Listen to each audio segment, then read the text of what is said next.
자, 여러분들 안녕하세요. MBN골드 매니저 박근호입니다. 주가가 오르면 기분이 좋아지고 주가가 좀 내리면 기분이 다운되는 것은 상승장이든 하락장이든 마찬가지가 될 텐데요. 최근에 증시, 그 다음에 증시 외적인 요건 살펴봤을 때 주말이 그렇게 썩 기분이 좋은 주말은 아니었을 것 같습니다. 날씨는 굉장히 좀 좋네요. 또 토요일날 마감된 미국 증시를 봤을 때도 월요일이 조금 걱정이 되는 그런 상황인 것 같습니다.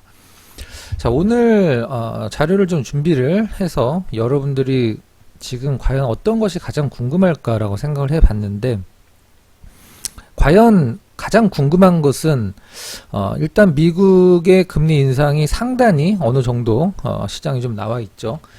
뭐 4.5% 내외까지, 그 다음에 목표 인플레가 도달할 때까지 그런 부분들이 보통 4.5% 정도 예상을 좀 하고 있는 상황인데, 과연 그렇다라고 하면 우리가 여기서 생각을 해볼 것은 무엇이냐면, 미국 금리가 올라가는 기간 동안에 과연 미국 시장이 어떻게 됐고 우리나라 증시는 어떻게 진행이 됐는지 한번 그 상관관계를 한번 살펴보면 될 것 같아요. 그러니까 미국의 인플레이션이 최고치였다가 꺾였을 때 과연 미국은 금리를 어떻게 했나, 그 다음에 그 금리를 내렸을 때 미국 증시는 어떻게 됐나, 그럼 미국 증시가 올랐으면 과연 우리나라 증시도 올랐을까, 뭐 이런 것들을 상관관계를 객관적인 팩트 차트를 통해서 한번 알아보도록 하겠습니다.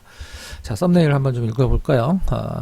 미 역사적 금리 인상, 굉장히 좀 싫은 단어긴 합니다. 근데 금리, 제로 금리가 너무 오랫동안 지속이 됐기 때문에 금리가 좀 정상화되는 과정이라고 볼 수도 있지만, 상승 속도, 상승 폭이 굉장히 커서 좀 시장에 충격을 좀 많이 주고 있는 것 같아요. 자, 그러면 인플레이션이 꺾이면 주가가 올랐을까? 미국 증시, 우리나라 증시 한번 살펴보고요. 그러면은 미국 증시가 인플레이션을 꺾이고 금리 인상이 중단되고 금리 인하가 됐을 때 과연 미국 증시와 우리나라 증시는 어떻게 됐을까? 요것들, 그 다음에 과연 지금은 어느 정도 수준까지 와 있는가 한번 좀 살펴보면 될 것 같습니다. 자, 영상 시청하시기 전에 좋아요 한번 좀 부탁드리도록 하겠고요. 자료 굉장히 많이 어렵게 준비를 좀 했습니다. 네. 유튜브 검색에서 박근혜 굿초이스 검색하시면 방송, 그 다음에 제가 TV 방송, 유튜브 함께 하실 수가 있습니다.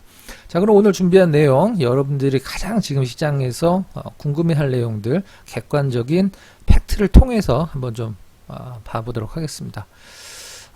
자, 일단 지난 수요일 날 이제 제가 찍었던 유튜브에서 항상 강조를 드렸던 부분인데, 0.75를 올리는 것은 시장에서 전혀 중요하지 않다. 왜? 이미 기결정이 되어 있는 상황이기 때문에 전혀 중요하지 않고 점도표가 제일 중요하다라고 지난주 수요일 날, 이제 월요일은 한 주의 마지막이 아니라 실질적으로는 한 주의 시작이죠. 일요일은 달력을 보면 일요일이 제일 처음에 있습니다. 어떤 기준인지는 제가 특별히 종교적인 부분이기 때문에 말씀을 드리지는 않을게요. 6월달의 점도표, 9월달의 점도표를 한번 보면 점도표의 가장 많은 부분을 우리가 지금 차지하고 있는 부분은 이제 몇 퍼센트인가 볼 수 있는데, 6월달에 연준 위원들, 미국 은행 총재들 같이 이제 발표를 했을 때, 이거 제가 말씀드렸을 때 그렇게 말씀을 드렸죠. 비밀 투표다라고 말씀을 드렸어요. 무기명 투표예요. 누가 어디에다가 찍었는지 모릅니다. 근데 3.5와 3.5 위쪽, 3.5와 3.75 요 사이가 가장 많았었어요. 6월달에 이제 6월달 점도표상에 2013년도 6월달 정도, 6월달에 발표된 2013년도 예상금리, 나는 저때까지는 오를 것 같고 저때까지는 어떤 스탠스를 취할 것이다 라고 했을 때 3.75, 3.5가 가장 많았습니다.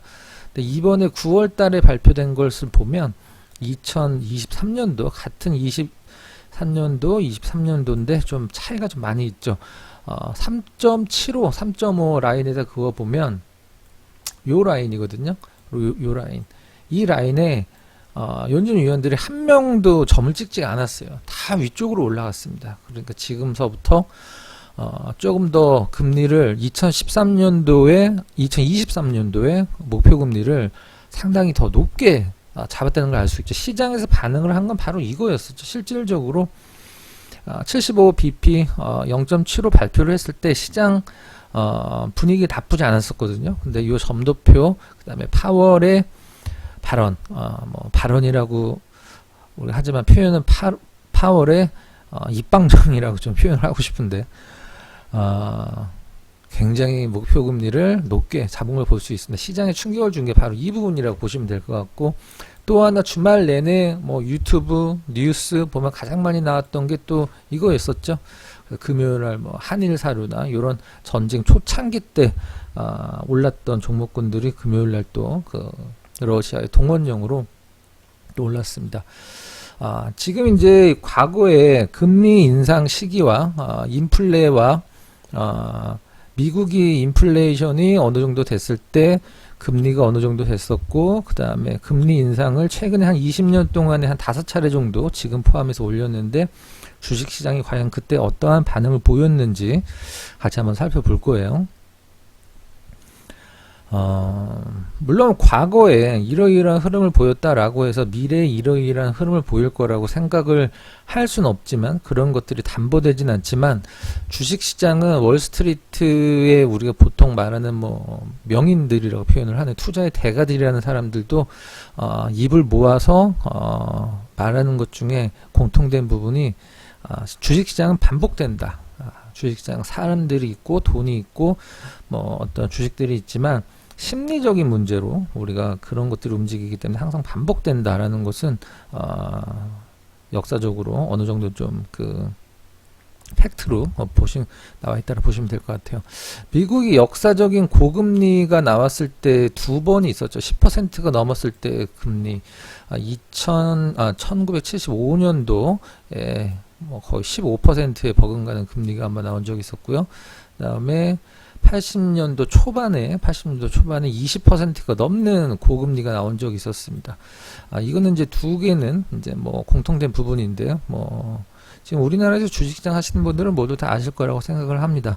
이때는 이제 원유 가격 굉장히 큰 충격을 줬기 때문에 이제 그 금리가 너무 많이 올라갔다라고 보시면 될 것 같고, 너무 지나간 과거이기 때문에 최근 걸로 한번 좀 볼 필요성이 좀 있을 것 같아요. 이제 조금 이따 증시로 넘어가서 금리 인상 시기와 증시를 직접 우리가 보면서 확인을 할 텐데, 그거를 보면 아마 딱딱 머리에 꽂히실 거라고 생각을 하고 있습니다.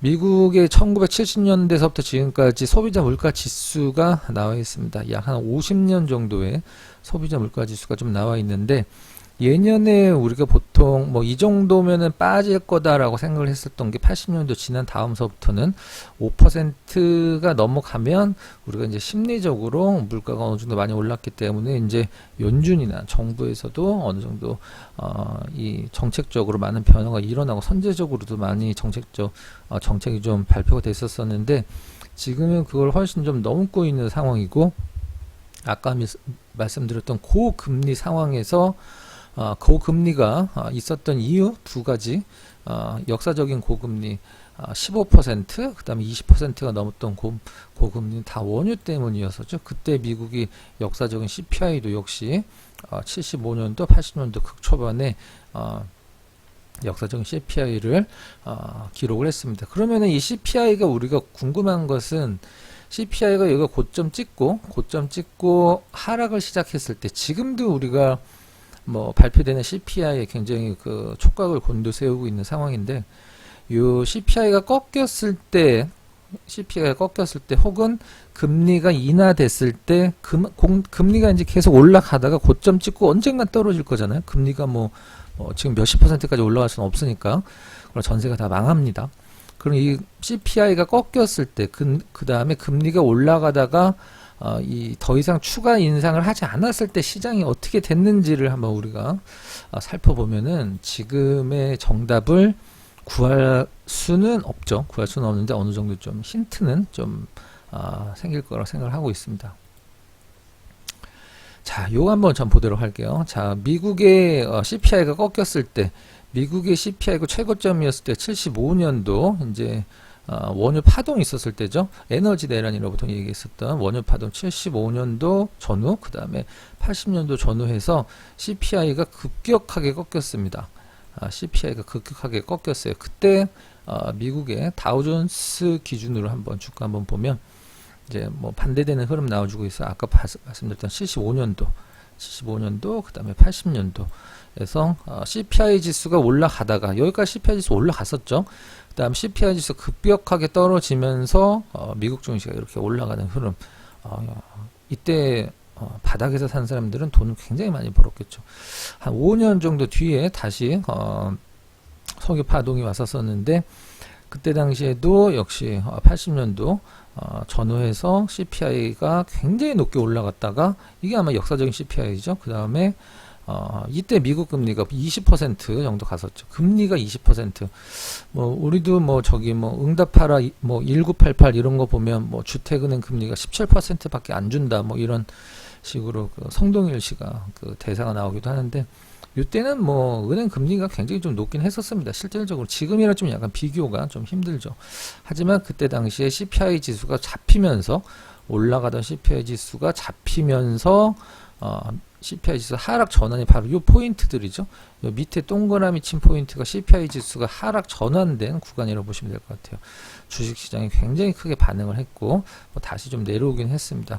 문제는 뭐 올라갔다가 다시 내려오는 게 문제가 아니라 저점이 언제 잡히느냐 지금 시장에서 가장 좀 궁금해하고 중요한 부분인 것 같아요. 바로 이때 70년대 80년대 이때 나왔던 분이 미국의 이제 연준 의장 79년도서부터 75년도는 말고 이제 두 번째 석유 파동에서 나왔던 분이 바로 이 폴 볼커라는 분이죠. 이분 별명이 뭐냐면 한 10년, 한 9년, 8년 정도 미국 연준 의장을 이제 지내신 분인데 지금 이제 파월격이죠. 파월. 이분이 별명이 인플레이션 파이터죠. 인플레이션 파이터.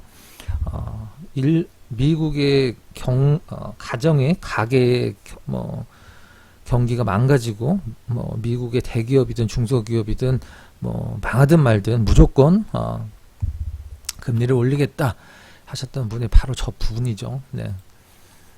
바로 요 80년대 후에 요 고금리 20%가 넘는 고금리를 만들어내신 분입니다. 근데 뭐 아까도 제가 말씀드렸지만 저때 당시에 우리나라 금리도 상당히 좀 높았습니다. 자, 요게 이제 CPI가 하락이 전환이 되면 역사적인 CPI가 하락이 되면 시장은 굉장히 급속도로 좋아진다. 우린 요거 이제 첫 번째 배우는 걸로 이제 보시면 될 것 같아요. 중간중간에 이런 CPI들이 뭐 소소한 CPI들이 이렇게 꺾이는 거는 시장에서 이렇게 큰 신경을 쓰진 않고 물가라는 것은 자로 잰 듯하게 일자로 움직일 수 없기 때문에 일자로 이렇게 움직일 수 없기 때문에 물가가 움직이는 건 어느 정도 좀 당연한데 역사적 CPI 우리가 지금 70년대 이후로 거의 세 번째 역사적 CPI의 상승을 경험을 하고 있는데 첫 번째 CPI가 꺾였을 때 시장이 굉장히 크게 반응을 했다. 두 번째 CPI가 꺾였을 때 역사적 CPI죠. 미국에서 꺾였을 때 미국 시장 굉장히 크게 반응을 했다. 이번에 또 세 번째 미국에서 세 번째 역사적 CPI 상승인데 이때도 고점만 잡히면 미국 시장은 굉장히 크게 반응을 할 것이다. 그래서 그걸 염두에 두고 지금 이제 뭐 나스닥 같은 경우에 뭐 QTT인가 QQQT인가요? 그런 뭐 3배짜리 막 뭐 4배짜리 이런 상품들을 굉장히 많이 사서 현재는 좀 많이 물려 있죠. 네. 요것들 이제 타산 지석으로 좀 삼으면 될 것 같아요. 폴 볼커까지 봤고요. 자, 그렇다라고 하면 우리가 이제 좀 몸에 와닿을 수 있는 부분의 금리 인상이 요건 이제 제가 인터넷에서 갈무리를 한 거고요. 어디서 갈무리했는지 까먹었습니다. 출처를 좀 말씀을 드려야 되는데 그건 까먹었고 원작자가 계시면 양해 좀 부탁드리도록 하겠습니다.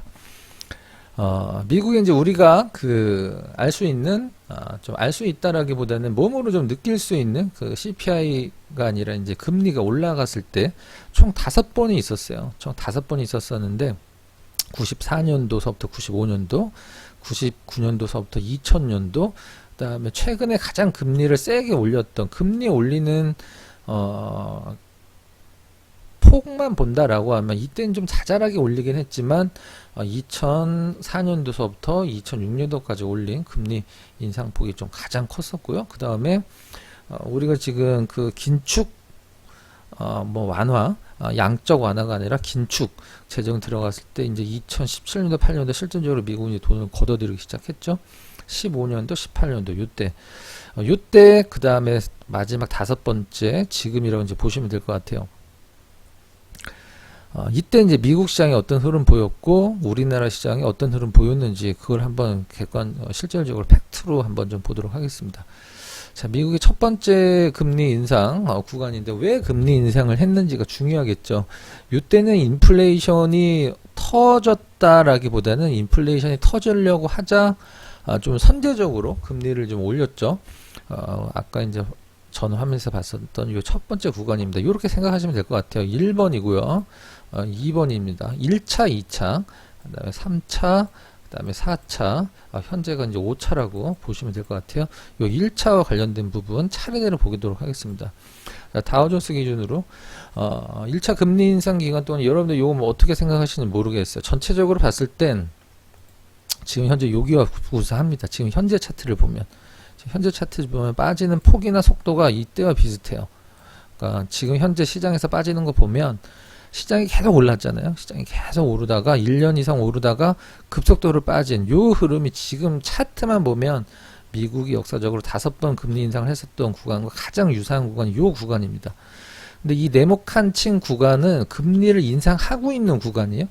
금리 인상을 하고 있는 구간이고 요 금리 인상이 끝났을 때 그러니까 이 네모칸을 벗어나면 네모칸 벗어나서 이 바깥으로 나오면 금리 인상이 이제 더 이상 안 됐을 때 흐름이라 보시면 될 것 같아요. 그러니까 금리 인상 시기, 금리 인상하는 과정에 있는 구간이 요 네모칸에 있는 구간입니다. 별거 아닌 것 같죠? 별거 아닌 것 같은데 상당히 좀 많이 뺀 부분입니다. 요게 이제 주봉인데 그 다음에 금리 인상 기간 동안에 저점 잡고 시장은 더 이상 빼진 않았습니다. 그 다음에 박스권 보여주다가 금리 인상 끝나고 시장이 굉장히 크게 올랐습니다. 1차 금리 인상. 이때 있었던 일이 뭐냐면 이제 미국이 너무 갑작스럽게 기준금리를 올리다 보니까 채권 가격이 이제 폭락이 났었죠. 이때 채권이 뭐 전쟁이라 할 정도로 난리가 났었었는데 이때 아시아 전반적으로 우리나라에도 외환위기가 왔었죠. IMF 그 후폭풍이 왔다라고 보시면 될 것 같습니다. 여기 미국의 1차 금리 인상 최근에 한 30년 동안에 두 번째 보기 전에 요거 한번 봐보도록 할게요. 금리 인상 끝나고 미국이 금리 인상 끝나고 이 오른 구간 있죠. 지금 화면에서 제가 노란색 오른쪽으로 친 구간 이때 금리 인상 끝나고 굉장히 많이 올랐거든요. 그럼 이때 우리나라 시장도 올랐을 거라고 생각을 하신 분들도 계시지만 저때 우리나라 시장 박살이 났습니다. 말씀드렸던 IMF고요. 미국의 95년도, 96년도 2년 차트고요. 오른쪽이 96년도, 95년도, 96년도 우리나라 2년 차트예요. 완전 정반대로 미국 시장 엄청나게 올랐는데 이제 미국 시장은 주봉이고 코스피는 지금 월봉으로 표시가 되어 있는데 미국 시장 오른다라고 해서 좋아할 거 하나도 없다. 근데 하지만 이때는 뭐 외환위기가 왔을 때고 지금 우리나라의 어떤 뭐 경제 상황 봤을 때 외환위기가 올 가능성은 뭐 환율 방어하느라고 돈을 굉장히 많이 쓰고 있냐라고 하지만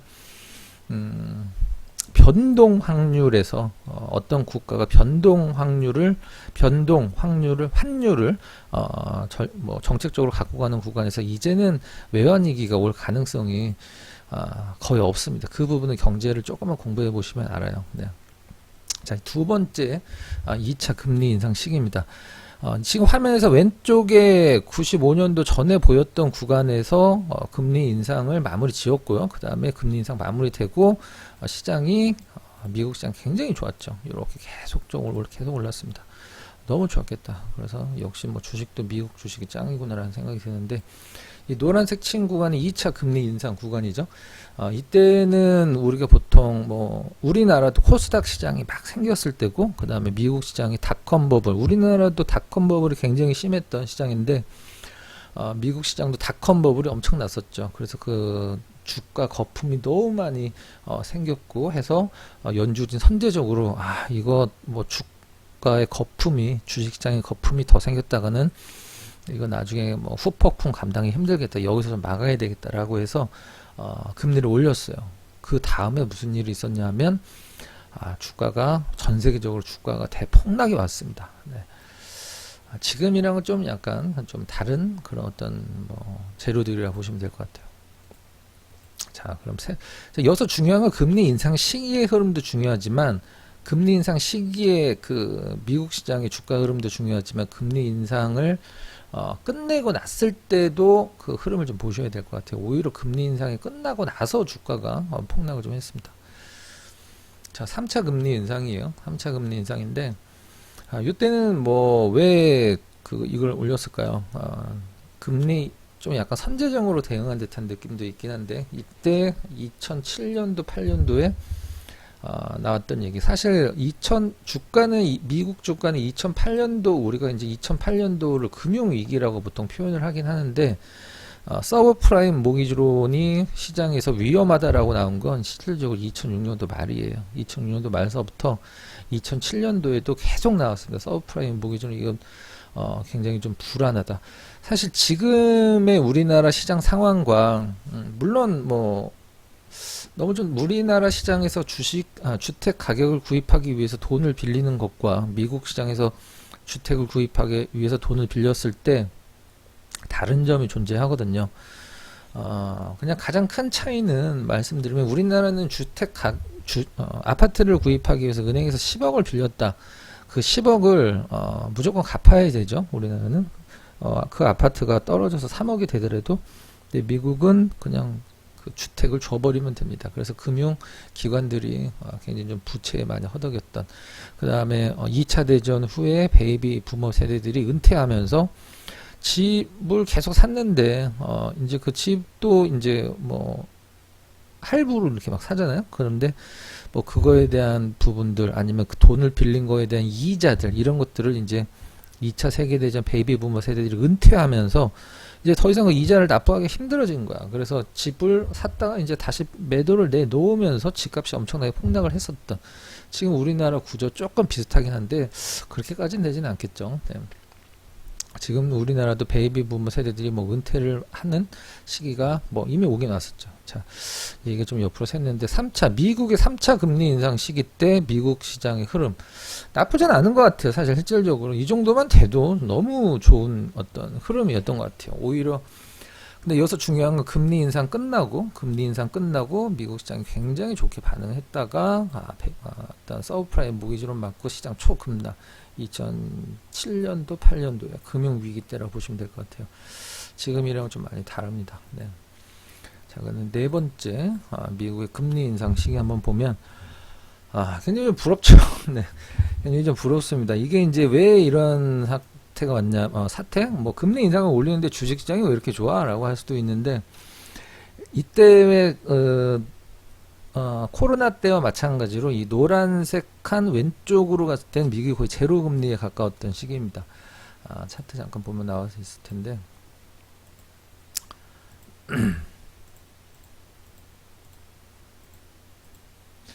요때거든요. 요때 미국이 거의 제로 금리였었죠. 서브프라임 모기지론 터지고 일단 너무 경기가 하락되니까 금리를 계속 내렸습니다. 금리를 계속 내리고 요때 2009년도 8년도 전후해서 제로 금리가 굉장히 오랫동안 지속됐었거든요. 요 제로 금리가 지속되고 나서 금리를 이렇게 올렸는데, 요 네 번째, 제가 지금 그 마우스 커서를 만지고 있는 네 번째 금리 인상 구간에서의 흐름이 바로 이 흐름이거든요. 근데 저 때는 금리를 올렸는데 시장이 저렇게 좋은데 지금은 왜 이렇게 떨어지냐. 사실 주식시장은 뭐 아까도 제가 초반에 말씀을 드렸지만, 과거에 어떤 일이 있었는데 어떤 일이 발생을 했다라고 해서 그게 똑같이 반복이 되진 않습니다. 하지만 대부분의 큰 틀은 좀 맞아 들어가거든요. 근데 지금의 뭐 마지막 5번째까지 보고 말씀을 드리면 이제 올해 3월 달서부터 미국이 금리 인상을 올리기 시작했죠. 이제 정확히 3월 달서부터 금리 인상 올리기 시작해서 고점은 물론 전에 찍었죠. 당연히 이제 금리 인상들이 예고가 됐으니까. 미국 다우존스 차트입니다. 좀 이따 우리나라 차트도 한번 봐볼게요. 요 금리 인상을 하겠다라고 해야 된다. 인플레이션이 너무 이게 뭐 세지고 있다라고 해서 금리 인상의 필요성이 대두되면서 시장은 이제 금리 인상 당연히 가는구나라고 해서 빠지기 시작하는 거죠. 여러분들 이거 아셔야 돼요. 그 중요한 게 뭐냐면 금리 인상을 시작을 해서 이렇게 올리잖아요. 그럼 시장은 그 전서부터 빠지기 시작하지만 금리 인상을 그만두는 때가 있으면 금리 인상 그만두면 여기서부터 시장이 올라가겠지라고 생각을 하겠지만 언제까지 금리 인상을 올리고 더 이상 올리지 않겠다는 얘기가 나오면 그런 구간들이 어디가 될지 모르겠지만 그 부분이 시장 저점입니다. 그러니까 뭐 연준 점도표를 잠깐 보면 이 연준 점도표라는 건 꼭 믿을 수는 없지만 그 미래를 보는 거긴 하죠. 그 다음에 예측을 할 수 있는, 그리고 변하긴 한다라는 게 가장 큰 단점이긴 합니다. 그럼 언제서부터 미 연준 의원들이 금리를 내리기 시작할 것이냐라고 예상했던 게 2014년도예요. 2014년도. 그러면 저점은 언제 나올 것이냐? 저점이 2014년도에 나오진 않겠죠. 그럼 2013년도에 저점이 나올 것이냐? 난 아니라고 보거든. 왜 그러냐면 이 금리 인상의 고점 연결을 해보면 이렇게 꺾여 있죠. 그럼 여기가 과연 시장의 바닥이냐? 여기에서 금리 인상의 최고점에서 시장의 바닥을 이렇게 찍을 것이냐? 이건 초등학생들도 알 수 있는 문제거든요. 그 전에 나옵니다. 그 전에 나옵니다. 무조건. 하지만 주식시장의 반등 폭이 얼마만큼 나올 것이냐가 더 큰 관건이고, 많이 빠질 만큼 사실 반등 폭은 굉장히 크겠죠. 그러니까 정리를 하면 금리의 고점과 주식시장의 저점은 이 상당한 괴리를 갖고 있습니다. 빠르면 6개월 정도, 뭐 아니면 시장이 가격적으로 더 많이 빠진다라고 더 빨리 나올 수도 있어요. 전 여러분들이 그 코로나 때 큰 돈 못 버신 분들은 저는 물론 이때 주식을 처음 시작하셨기 때문에 코로나 때 이 저점에서 한 1년 동안 너무 잘 올랐을 때 그냥 뭐 우왕좌왕 하시고, 이때 시장만 사놨어도 5천만 원이 2억이 되는 시장인데 2억이 조금 안 됐을 거예요. 그럼 5천만 원 저점 기준으로, 고점 기준으로 5천만 원만 사놨어도 코스닥 기준으로 거의 5천만 원이 2억이 됩니다. 근데 안타깝게도 이 구간에서 우리나라 개인 투자자들이 돈을 이렇게 많이 벌지 못했어요. 그러니까 그거는 처음에는 물론 경험이 별로 없고 그냥 단타 위주로 하기 때문에 이제 통계도 있긴 하지만 그분이 좀 아쉬웠고, 기존에 주식하셨던 분들은 상당히 아쉬운 부분이 뭐냐면 코로나 때 2년 동안 주식시장 떨어지던 거 경험하고 이제 올라가나 보다라고 해서 시장 러프하게 올라가다가 코로나 때 이때 뭐 완전 뭐 폭탄 맞았죠. 뭐 평균 마이너스 50%가 넘었으니까. 근데 코로나 전에 주식하시던 분들은 이걸 회복하는 과정이 필요했었고, 회복해서 사실 여기서부터라고 봐야 되겠죠. 근데 이때 코로나 저점 때 1분기 말이나 2분기 초에 시작하시던 분들은 정말 큰 돈 버셨어야 되는데, 이런 장이 금리 인상을 연준이 그만두고 금리 인하를 시작한다라고 해서 이런 장이 올 거라고 생각하지는 않지만 올 수 있는 단 하나의 전제 조건이 있죠. 그 전제 조건은 뭐냐면 주식이 엄청 싸져야 됩니다. 주식이 엄청 싸져야 돼요. 이때 주식 너무 쌌잖아, 그쵸? 박앤세일 구간이 아니었습니다. 이건 그냥 뭐 골라 수준입니다. 창고 대방출 뭐 그런 수준. 자, 그러면은 계속적으로 보도록 하겠습니다.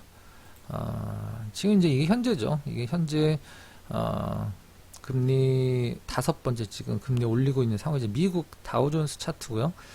우리나라 시장도 여러분들 그거 아세요? 우리나라 시장에서 지금 52주 신저가 종목이 거의 그냥 상품까지 포함해서 788개입니다. 금요일 기준으로.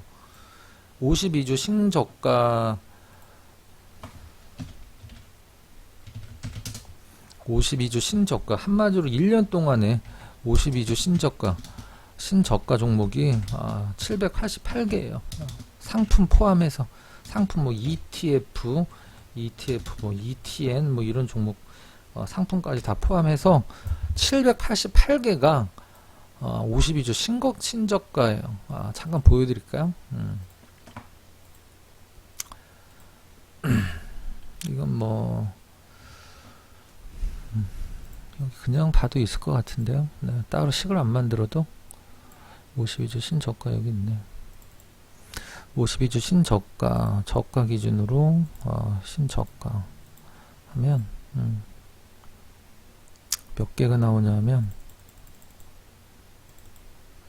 788개. 여기 아래 보시면 저는 이 식을 따로 만들어서 해봤는데 보시면 여기 788개라고 보이시죠? 여기 제가 여기 788. 그러니까 여기 뭐 종목도 마찬가지. 우리나라 종목 코스닥 거래소 코스닥 합쳐서 뭐 한 2,000 뭐 3,400개 정도 종목이 있잖아요. 거기에 788개. 그러니까 뭐 상품이 있으니까 한 600개 정도는 지금 현재 52주 신저가라고 보시면 될 것 같아요. 종목들 딱 보면 누군 다 알만한 NC소프트, 뭐 효성 TNC, 한미약품, 크래프톤, 첨보도 52주 신저가요. 네. 삼성 전기, 이 종목, 이런 종목군들이 다 지금 52주 신저가를 기록하고 있는 종목군들이에요. 상품들도 좀 다 보이고요. 그러니까 시장이 굉장히 좀 안 좋긴 하지만, 여기에서 또, 원래 그러면 안 되지만, 좀 위안을 삼을 수 있는 부분은 뭐냐면, 과연 이게, 종목들, 과연 52주 신저가를 찍을 만한 종목군들이 얼마나 있는 것이냐, 저기에. 엄하게 너무 피해를 보고 있고, 우리 이제 뭐 시청해주고 계신 시청자분들, 그다음에 MBN, 지금 뭐 무료, 들어오신 회원님들, 잘못이 아닐 수도 있다라는 거죠. 근데 지금 저는 근데 뭐 잠깐 여담으로 말씀을 드리면, 지금 시장 딱 두 가지, 떨어진다라고 생각한다. 시장이 더 떨어진다. 근데 여기에서 시장이 더 떨어진다라고 생각을 하면 우리가 주식을 사는 건, 주식을 매수하는 이유는 뭘까요? 오를까봐. 상승을 예상을 하는 거죠. 한마디로. 근데 지금 시장이 더 떨어진다. 하락을 예상을 하면서 주식을 갖고 있으면 안 됩니다. 그냥 팔고, 뭐 만원짜리가 지금 현재 뭐 6,500원이 됐어. 근데 이게 5,000원까지 떨어질 것 같아. 근데 갖고 있는 것도 사실 말이 안 됩니다. 그건 뭐, 주식하는 사람은 특히 그러면 안 돼요. 팔고 내가 5,000원까지 떨어질 것 같아갖고, 그때 더 사겠다라고 생각을 하면 되는 거죠. 하지만, 상승을 못 맞췄는데 하락을 맞출 수도 없는 거 아니겠어요? 실질적으로. 울어도 죄송합니다. 네, 우는 것보단 낫잖아요. 근데, 주식이 더 떨어지는데, 주식을 매수를 지금 주식을 사시는 분들은 저점을 어느 정도, 얼추 저점을 잡았다라고 생각을 하시는 거고, 시장이 더 떨어진다라고 생각을 하는데, 손실이 커서 어쩔 수 없이 갖고 간다라고 생각하시는 분들은 주식을 하시면 안 돼요. 그건 전략이라는 게 없는 거거든.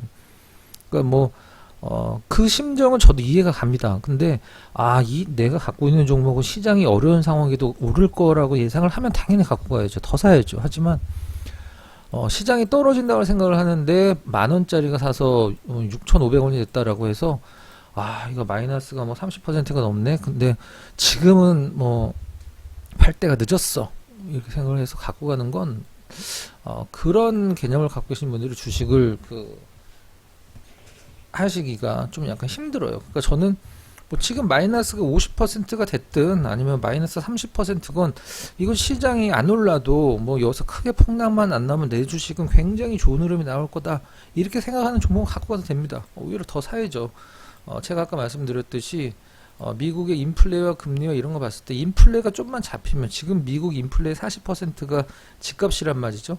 집값이 안 떨어지고 있어요. 월세가. 미국 월세 뭐 뉴스 어제 오늘 많이 나오던데 제가 지난주 수요일날 중요한 게 뭐냐면 지금 미국이 실업률을 떨어뜨리려고 하고 있어요. 떨어뜨리는 게 아니라 실업률이 떨어지길 바라고 있습니다. 지금 미국 역사상 거의 처음 보는 완전 고용 시장인데, 완전 고용 시장에서 사람들이 월급을 잘 받겠죠. 그러면 월세가 떨어질 일이 없습니다. 지금 뭐 월세를 밀린 사람이 뭐 몇백만 명? 그 다음에 지금 퇴거를 앞둔 사람은 뭐 몇십만 명? 뭐 이렇게 하여튼 본 것 같은데, 하여튼 요 미국이 집값이 혹은 월세, 주택에 들어가는 돈, 한마디로 이제 하우징과 관련된 부분들이 전체 CPI 40% 전후를 차지하기 때문에 이것만 잡히면 일단은 뭐 인플레이션은 확 잡히는 거고 CPI는 확 잡히는 거고, 그렇다라고 하면은 미국 시장이 대반등, 그 다음에 우리나라 시장도 굉장히 싸졌기 때문에, 예전에 아까 보여드렸던 미국 시장이 이렇게 올라가는데 우리나라 시장은 왜 이렇게 빠지는 거냐, 이때는 이제 아시아 전체 외환위기가 왔을 때고, 그때와 저때와 지금의 우리나라의 어떤 경제력을 비교를 하는 건 비교 자체가 되지는 않습니다. 자, 그렇다라고 하면 미국의 1차, 2차, 3차, 4차, 5차 요 네모칸층 구간에서 우리나라 시장은 어떻게 움직였는지, 사실 그게 더 중요하겠죠. 한 장으로 모아놨습니다. 요게 이제 우리가 아까 봤던 미국 시장의 1차, 2차, 3차, 4차, 5차 금리 인상 시기에 미국 시장의 대비해서 우리나라 코스피의 흐름이에요. 자, 첫 번째 미국 1차 금리 인상 시기에 올랐고요. 그 다음에 우리나라 외환위기 와서 아까 보여드렸던 2015년, 1995년도, 6년도 2년치가 바로 요거죠. IMF 때 빠졌다. 4년 빠졌다고 봐야 되겠습니다. 이렇게 난리 났었죠. 요때 저는 96년도, 7년도에 처음 주식에 입문을 했는데, 저때 소풍 가기 전날 밤의 느낌이었습니다. 너무 좋았어요. 너무 싸기 때문에 주식이. 그 다음에 2차 때 좀 이렇게 V자 흐름이 좀 나왔고요. 3차 때는 우리나라 시장도 같이 올랐습니다. 그 후에 3차 때 올랐다가 미국 시장 더 올랐고, 이제 서브프라임 모기지 전 세계 금융위기 리만 사태가 와서 폭락 한번 나왔고요. 자, 그 다음에 4차 때 이때 이제 제로금리였었죠. 제로금리여서 이제 제로금리 마감하면서 금리 올렸기 때문에, 이때 이제 인플레라는 게 나온 단어가 처음 인플레가 나왔던 때가 언제냐면 첫 번째 금리 인상, 제가 일본어로 표시한 시기 때가 이제 인플레 때문에 금리를 올린다라고 했을 때, 저 때는 인플레가 심해져서 올린 게 아니라 인플레가 올 것 같다라고 해서 선제적으로 올린 거고, 지금은 인플레가 너무 심해져서 어쩔 수 없이 이제 금리를 고강도로 좀 올리는 상황이죠. 약간 똑같은 흐름은 사실 별로 없긴 한데, 제가 처음에 말씀드렸던 차트는 요때랑 비슷합니다. 네. 여기에서 요 부분, 미국의 1차 금리 인상 때 빠지는 요 부분 볼까요? 같이 다우존스로 보는 게 나을 것 같습니다. 다우존스 월봉, 다우존스 월봉이에요. 요 흐름 잠깐 기억해 놓으세요.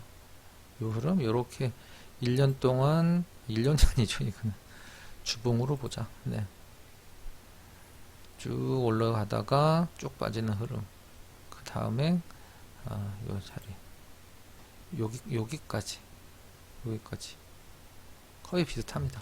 근데 조금 더 빠진 것 같긴 해. 근데 차트로, 시장 자체를 차트로 보는 건 말이 안 되니까.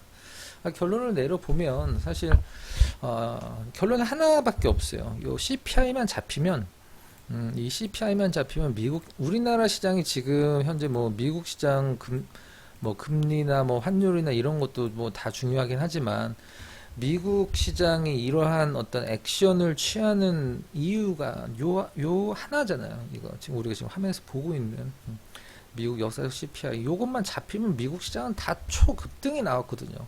자, 1차, 2차, 지금 3차라고 봐야 되겠죠. 그 전에 어떤 구간에서도 이 정도의 그 CPI가 급등하는 흐름을 보여준 적이 없거든요. 요것만 잡히면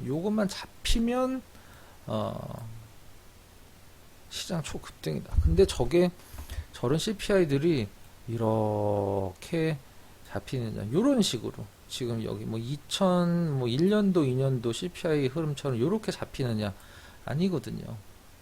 초급등한 CPI들은 그냥 한 번에 이렇게 러프하게 지금 다시 좀 지우고 이렇게 러프하게 CPI가 잡히는 게 아니라 초급등했을 때 CPI들은 완전 뭐 히말라야에서 꼭대기처럼 뭐 초급등한 게 급락을 하죠. 그럼 이때 시장은 다 초급등이 나왔다. 자, 그러면 뭐 물론 뭐 지금 뭐 여러 가지 문제가 굉장히 좀 많이 있습니다. 뭐 환율로 인해서 외국인들의 수급 공백이 생길 수밖에 없는 상황이고, 그 다음에 우리나라의 어떤 뭐 무역 수지, 경상 수지에 상당히 많은 부분을 차지하고 있는 반도체는 이게 좀 시장에서 너무 호들갑을 떠는 것 같긴 한데 중국 지금 셧다운으로 중국 쪽의 반도체 수출이 늘어나거나 평균적인 부분을 유지를 할 수가 없어요. 근데 시장에서 그걸 얘기를 안 해요. 중국 쪽의 수입은 무역 수지가 지금 적자인 이유, 수입 에너지 가격이 너무 세지고 있습니다. 뭐 유가 많이 잡혔더라도 지금 이제 나아질 걸 생각하고 있어요. 천연가스는 미국에서 안정적으로 뭐 십몇 년 동안 공급받기로 전 정부에서 계약을 맺어놨고, 물론 천연가스 가격도 미국 가격도 올라가긴 하지만 그렇다라고 하면 반도체 때문에 뭐 반도체가 뭐 몇 년 만에 몇 분기 만에 수출이 줄어들었다 꺾였다. 지금 중국 쪽 이 셧다운이 지금 아직까지도 계속되고 있는데 이게 지금 중국 쪽의 반도체 수출이 늘어나는 것도 말이 안 되지 않을까요? 그럼 여기서 이렇게 기사들이 나올 때 중국의 반도체 셧다운이 풀렸을 때 그동안에 우리가 보통 참았던 어떤 우리 코로나 때 그 보복 심리라고 얘기를 하잖아요. 그동안에 생산을 못했던 혹은 사용을 못했던 것들에 대한 반대로 확 수급이 늘어날 수도 있다. 이런 것들이 분석이 분명히 나와야 되는데 너무나 당연한 부분이잖아요. 근데 시장에서 그런 것들을 얘기를 안 해줘. 너무 안 좋다만 하고 있는 거야. 지금 정부에서는 좀 언론들이 좀 이렇게 좀 쳐줘야 되는 거 아닐까라는 생각을 하고 있는데, 주말 동안에 너무 재밌는 일들도 많이 있었죠. 근데 자, 결론 한번 내려봅시다. 사실 뭐 제가 결론을 알겠습니까? 뭐 파월이 답을 알겠어요? 우리나라 뭐 하는 총재가 아시겠어요? 경제부총리가 답을 알고 있겠습니까? 답은 뭐 언제냐의 문제지. CPI 지표만 미국의 CPI 지표만 꺾이면 미국 시장 초급등을 할 수 있을 정도로 지금 많이 빠져 있진 않아요. 사실 우리나라 증시는 많이 빠져 있다고 생각을 해. 하지만 예년에 비했을 때 뭐 그렇게 낮은 가격은 아닙니다. 이 코로나 때 올랐던 이 부분들이 사실 거품은 있습니다. 사실 솔직히 말씀드려서 이 코로나 때 오른 이 부분들이 여러분들 달러는 미국의 돈이라기보다는 미국의 최고 수출품이잖아요. 근데 이때 주식도 보복 심리로 어떤 뭐 우리가 보통 물건 사듯이 주식을 산 거죠. 한마디로 동학개미 운동 뭐 그러면서 거품은 있다라고 생각을 합니다. 하지만 이 거품이 과연 지금 어느 정도 남아 있을까라고 생각을 한다라고 하면 우리가 보통 뭐 경제도 성장하듯이 기업들도 성장을 하잖아요. 그렇죠? 거의 대부분 다 빠져 있습니다. 우리나라는. 미국은 사실 뭐 빅테크 기업들이 거품이 워낙 세죠. 근데 우리나라 빅테크 기업들 우리나라에 빅테크라고 할 수 있는 기업이 뭐가 있을까요? 뭐 카카오 네이버 요 정도? 카카오 네이버 거의 52조 신저가죠, 거의. 그 다음에 뭐 삼성전자 실적 생각하면 삼성전자 뭐 1, 2분기 실적은 환율 때문에 좀 뭐 약간 좀 왜곡이 있긴 했습니다. 오히려 환율 도움을 많이 받았죠. 뭐 암을 그 영국 ARM 뭐 갖고 온다 안 갖고 온다.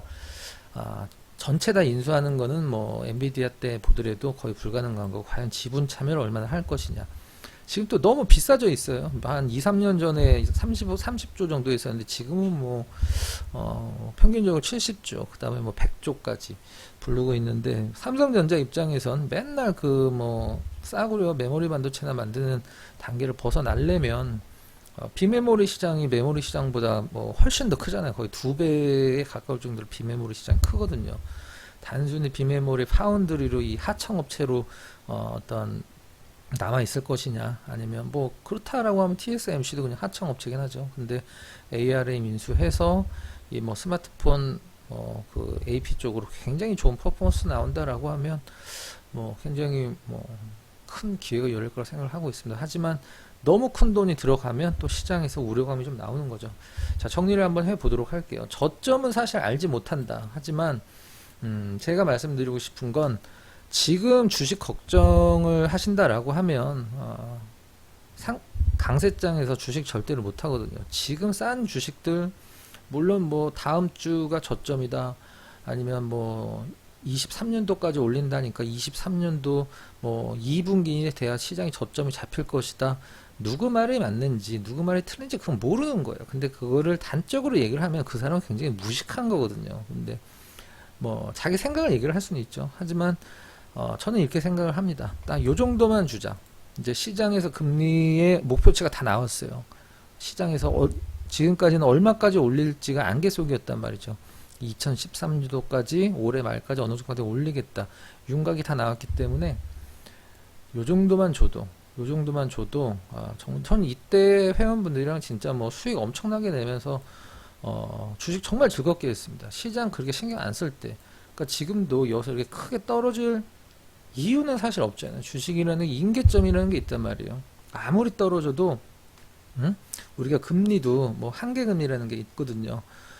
더 이상 떨어지기 힘든 구간 아니면 더 이상 올라가기 힘든 구간 한계금리라는 게 있기 때문에 그런 것들을 우리가 생각을 했을 때 저는 주식 가격만 봤을 때는 언젠간 모르지만 앞으로 올라갈 걸 생각을 하면 진짜 굉장히 뭐라 그래야 될까 소풍 전날 밤에 그런 느낌도 지금 가져야 된다라고 생각을 하고 있어요. 조금 몸에 와닿게 말씀드려보도록 할까요? 여러분들이 흰색 운동화 샀다고 생각하세요. 흰색 운동화 샀어. 지금이야 뭐 운동화가 한두 켤레 입고 뭐 신고 다니는 분들은 안 계시겠죠. 근데 예전 같은데 운동화 하나 사면 너무 기분 좋잖아요. 막 그죠? 신기 전에 막 그 잘 때 막 옆에다 침대 베개 옆에다 두고 뭐 보면서 자고 그랬었는데 나이키 운동화 처음 샀을 때 그 운동화 샀을 때 어땠을까?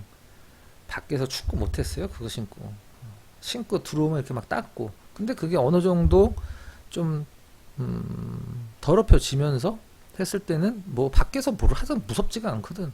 지금 어때? 난 주식장이 지금 그거라 생각해. 이 정도 왔을 때 무서워하면 안 돼. 더 떨어지는 거. 뭐 더 떨어질 수는 있지만 지금은 나는 어떤 시장이 저점 잡고 아주 다이나믹하게 올라갈 시장을 준비를 해야 될 때라고 생각합니다.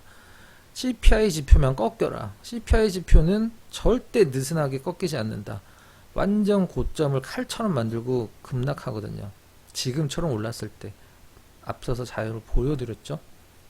그럼 그때 엄청나게 올라갈 주식들 과연 무엇이 있을까? 지금 사야 된다고 생각해요. 전 개인적으로 떨어지는 걸 무서워하지 마세요. 방송 초반에 말씀드렸듯이 시장 좋으면 계좌는 뭐 이렇게 도와주진 않지만 기분이 굉장히 좋고 시장이 좀 떨어지면 그냥 특별히 나쁜 일도 없는데 막 기분이 다운된 거 지금 막 그런 시장이에요. 뭐 누구나 다 똑같은 상황이고 뭐 사실 저도 틀리진 않습니다. 하지만 시장이 올라갈 때를 생각을 하자고요. 제가 말씀드렸듯이 요럴 때 돈 못 버신 분들 파란색 칸에서 그럴 수 있다고 생각합니다. 뭐 워낙 초보자분들 우리 주린이 분들이 많았기 때문에 그런 분들 위해서 준비된 뭐 강의라든가 우리나라 최고의 실전 강의입니다. 그냥 뭐 이동평균선이 어떻고 뭐 밑꼬리가 어떻고 무슨 뭐 그런 거 그냥 책 한 권 보면 끝나는 거고요. 여러분들이 시장에서 좀 얻기 힘든 바로 실전에 적용할 수 있는 강의 회원가입 하시면 같이 드리고 회원가입을 뭐 영업이라고 생각을 하시면 저는 그 부분에 대해서는 더 설명드릴 필요는 없다고 생각을 하고 있고요. 같이 하는 여러분들의 주식의 동반자 회원을 돈으로 보지 않고 회원의 약간의 수익으로 정말 큰 기쁨을 느끼는 그다음 시장이 안 좋을 때 회원분들보다 더 많이 걱정하는 제가 항상 뭐 모토로 말씀드리는 게 걱정과 노력은 제가 한다라는 거거든요. 걱정과 노력, 걱정을 해도 제가 하고 노력을 해도 제가 한다. 여러분들은 나를 고용을 해라. 말씀드리도록 하겠습니다. 매일경제 특별히 뭐 가입 방법 안내해드릴 필요는 없을 것 같고요. 유튜브 보시는 분들은 더보기에 가입 링크가 있습니다. 이 어려운 시장에서 시장이 좋아졌을 때 써먹을 수 있는 큰 무기를 내가 강의로 내 것으로 만든다라는 생각을 하시면 뭐 저한테 한 달 플러스 10일은 그냥 서비스로 리듬을 받는다라고 생각하시면 될 것 같아요. 밤이 깊었고 이제 저녁 식사 대부분 하셨을 텐데 마무리 잘 하시고요. 내일 미국 시장 좀 안 좋게 끝나긴 했지만 뭐 그래도 토요일 일요일에 어떤 좀 필터링을 거쳤기 때문에 우리나라 시장 올랐을 수도 있고 금요일날 좀 선조정이라는 얘기로 좋아질 수도 있다 생각하고 있습니다. 영상 시청해 주셔서 감사드리고요. 좋아요 한 번씩 눌러주시면 너무 감사할 것 같습니다. 월요일날 파이팅 하시고요. 시장 떨어진 거 무서워하지 말자고요. 네. 뭐 언제까지 떨어질 건데, 그쵸? 자, 힘내도록 하겠습니다. 감사합니다.